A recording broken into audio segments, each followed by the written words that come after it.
Hey, it's John Terry, the Black Belt Leader. Welcome to this Black Belt Leadership Master Your Life podcast.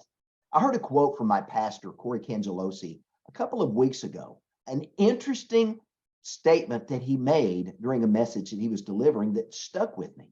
Over the last couple of weeks, I've pondered this very simple but very profound statement, and I wanted to take a few minutes today to flesh this idea out. Here's the quote that Pastor Corey made. Your job is where you earn an income. Your calling is where you cultivate an outcome. Now, think about that for a minute. Your job is where you earn an income, but your calling, your passion, is where you cultivate the outcome that makes your life unique or significant. So, what to me was meaningful about this statement? Pastor Corey's statement spoke to me of priorities. Now, when you think about priorities and we turn to the dictionary, how does the dictionary define priorities? Defines it this way: the fact or condition of being treated as more important, or a thing that is regarded as more important than another. Now, your life, my life, everyone's lives are shaped by the things that we deem important, as well as the things that we deem inconsequential or unimportant. I recently heard a statistic that was shared during an interview, and I found it of interest. This is what this statistic said. Only 1% of all the people in the world have taken the time to map out their lives. Now, think about that for a minute. 99% of people living today have never taken time to define what's important to them, to define what they want to accomplish in life, and they've never given themselves any timeline to accomplish the things that they believe or they say are really important to them.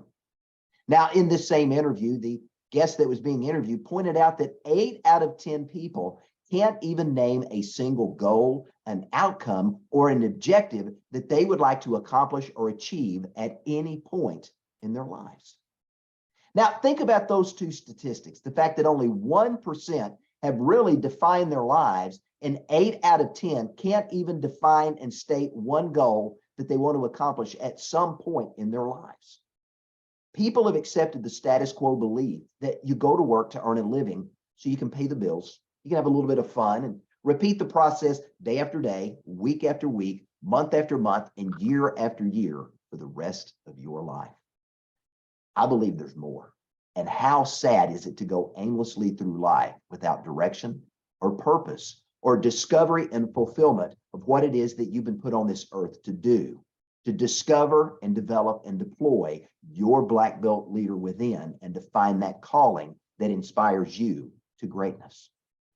Now, as I look at society today, here's something from a leadership perspective I can point out as being true today, not just here in the United States, but around the world.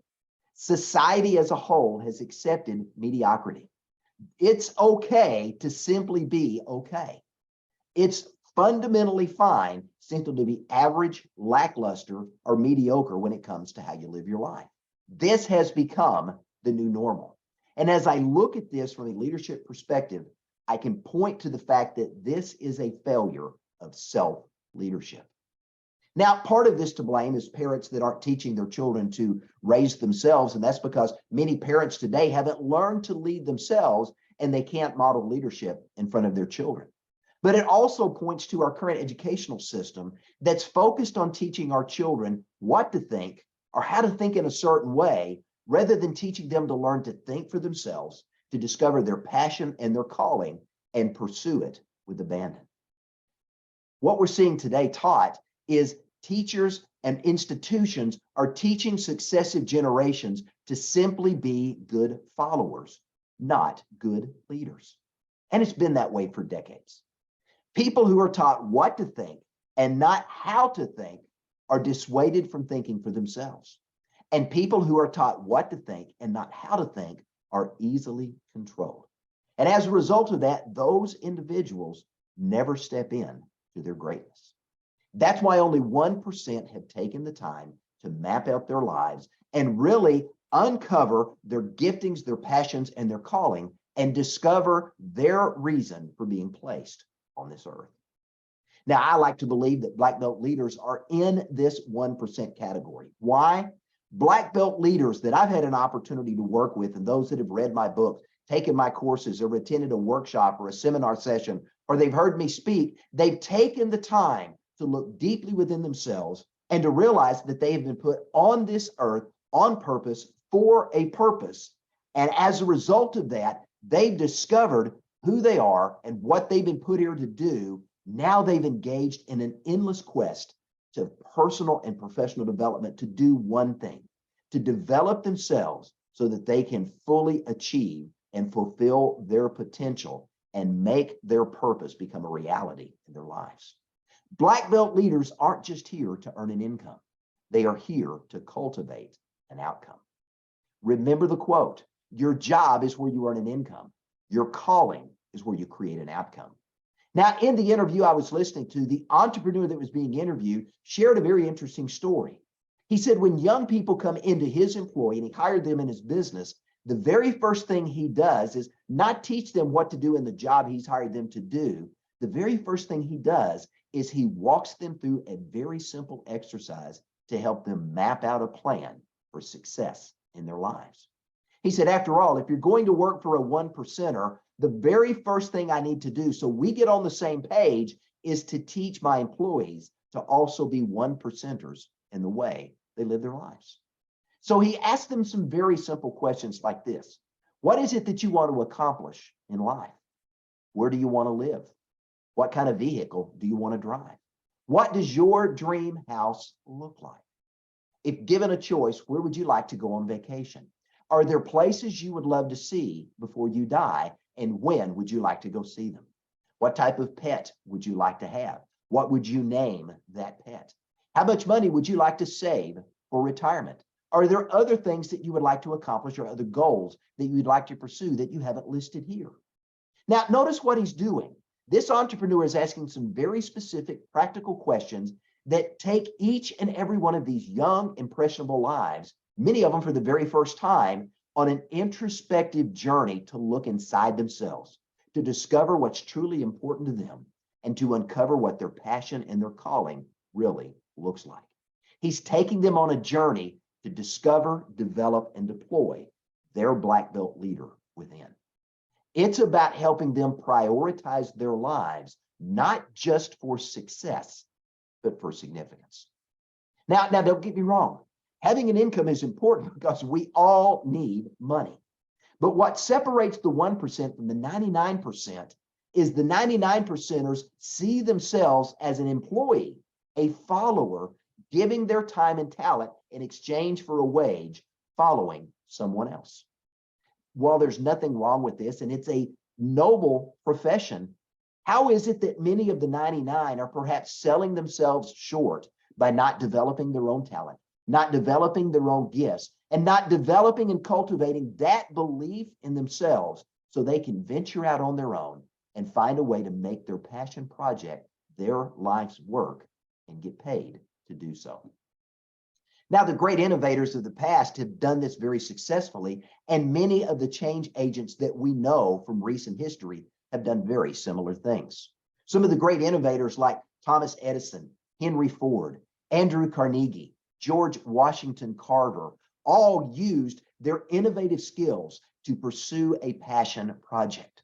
Change agents like Mahatma Gandhi, Nelson Mandela, and Mother Teresa, Martin Luther King Jr., all of these individuals and others like them found and pursued their calling, and they made it their life's work. Now, what we're talking about is priorities, what it is that's important to you and what you prioritize as mission critical to making your life count.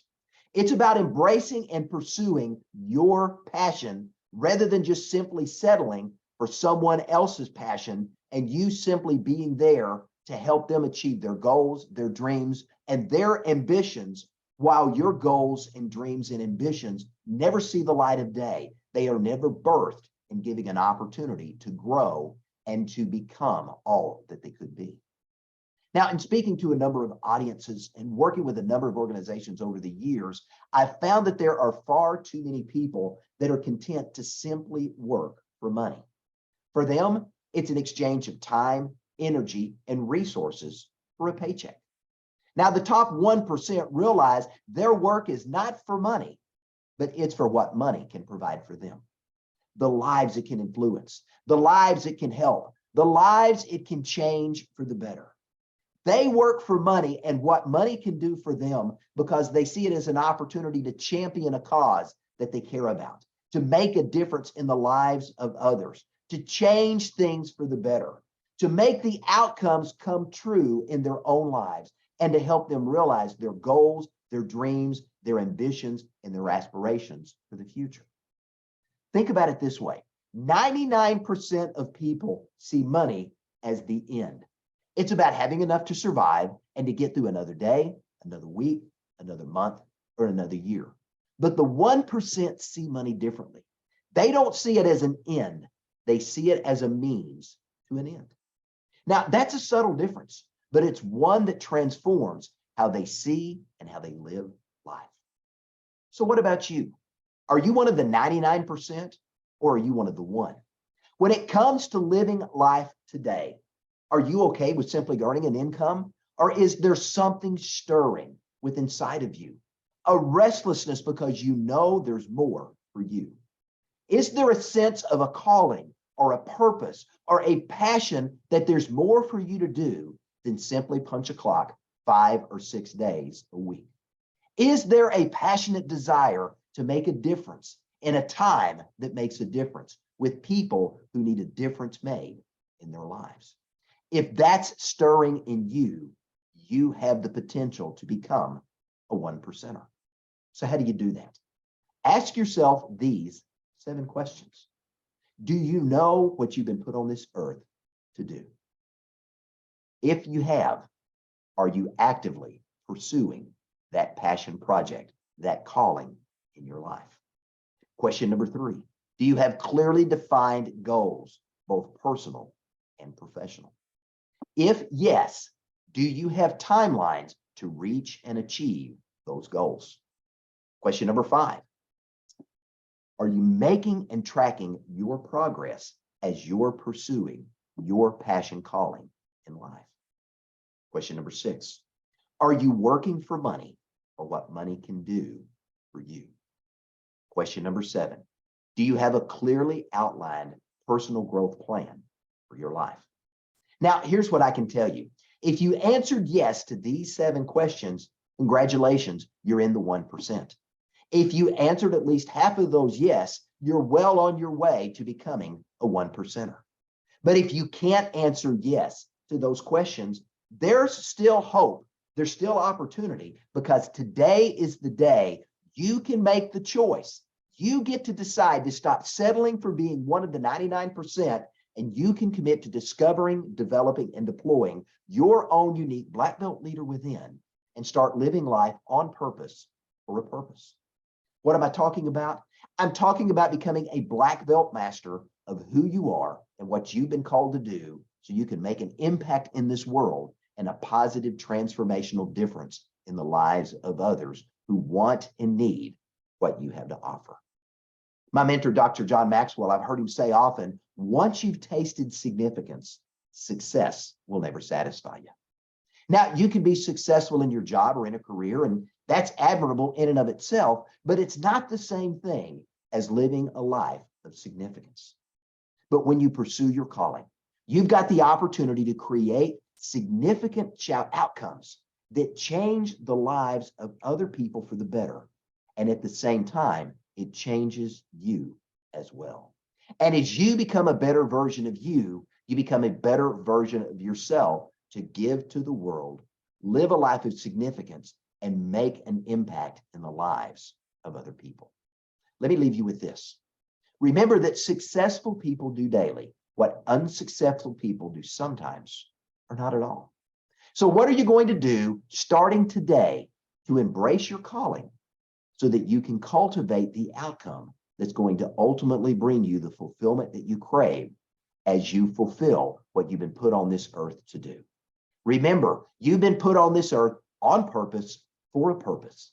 Discover that purpose, cultivate, develop, and release that purpose, and you're going to live a life not just of success, but of significance. Incomes or outcomes, you get to decide. My challenge to you is choose well.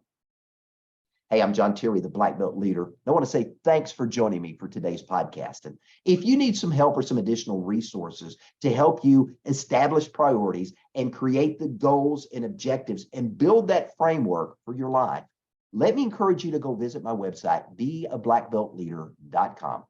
Go to the courses section of the site and check out a number of goal-setting resources that are available for you. Again, thanks for joining me and have a great day.